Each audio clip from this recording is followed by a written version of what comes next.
Hey gang, I am at the gym. It's about 4:50 in the morning. I've been here for about an hour, just doing warm-ups. When I was with you last time, I forgot to tell you that I actually spend quite a bit of time doing warm-up exercises before I hit weights.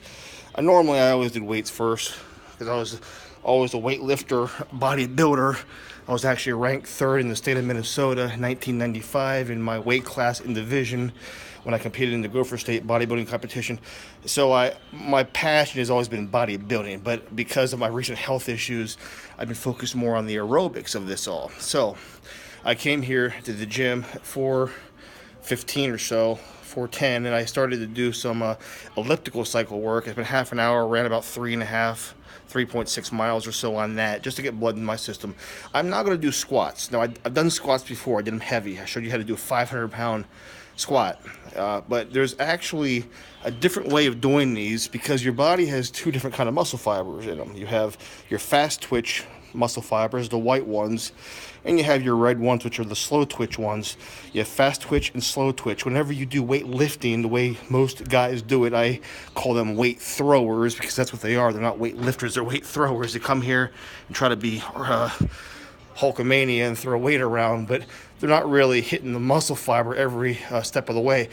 I'm going to show you how to do what you call high repetition squats, and these actually stimulate the slower twitch muscle fibers. Whenever you do regular weightlifting, you're hitting the white twitch fibers. It's the ones you use when you need explosive movements, such as football players. Whenever they take off for a play, they're using the explosive movements.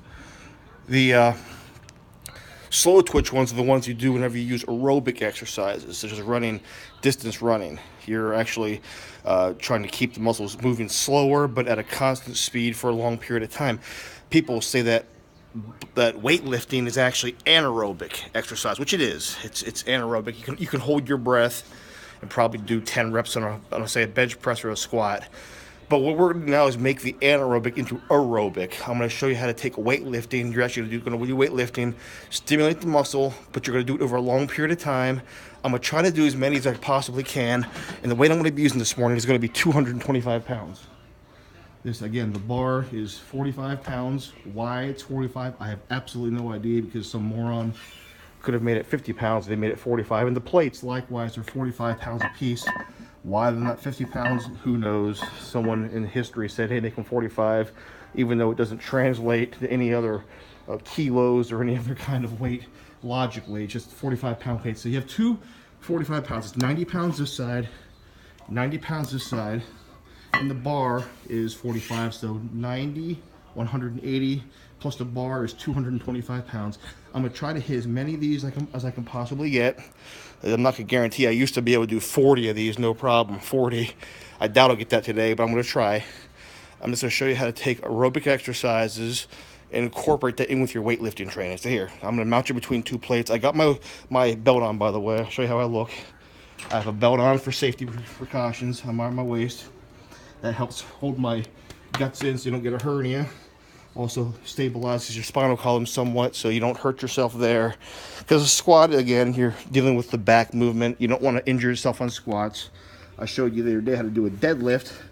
I call deadlifts the king of all exercise. Well, I call these the queen of all exercises because these are just as intense. So I'm going to watch how I do these. So some people face the other way because you can see the weight. I'm more comfortable facing away from the rack and stepping forward because for some reason I have more confidence looking in the mirror and also with the space. But bear with me. I'm going to try to do some squats here. Shoulder width apart. My feet are shoulder width apart. The bar is right across my trapezius muscles.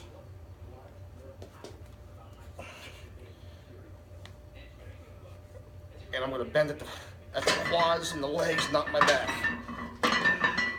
Eyes forward.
And I'm out of breath. Let me catch my breath here, folks. I just did 25 of those. Now, I used to be able to do 40. As you can clearly tell, I'm out of breath, and I feel like passing out. 10 years ago, I was doing 40 of those nonstop, but I'm not 35 anymore. I'm not 34 anymore. I'm 44, and that's how you do squats to take your weightlifting regimen and turn it into an aerobic exercise. My butt, my quads, and my hamstrings are on fire right now. So that's how you do high repetition squats. And if you take your pyramids, the way you do pyramids normally, you take 12 repetitions, take a break, increase weight, 10 repetitions, increase weight, take a break, 8 repetitions, take a break, 6 repetitions, take a break, increasing weight each time. It boils down to be about 40 reps, maybe 36 reps, depending on how many sets you do. So I did 25. One set almost equals I should say, multiple sets of a squat, an entire cycle of exercises. So I hope you learned something there. I'm really out of breath, proving to you that you can take your weightlifting and turn it into aerobic exercise. Thanks for watching.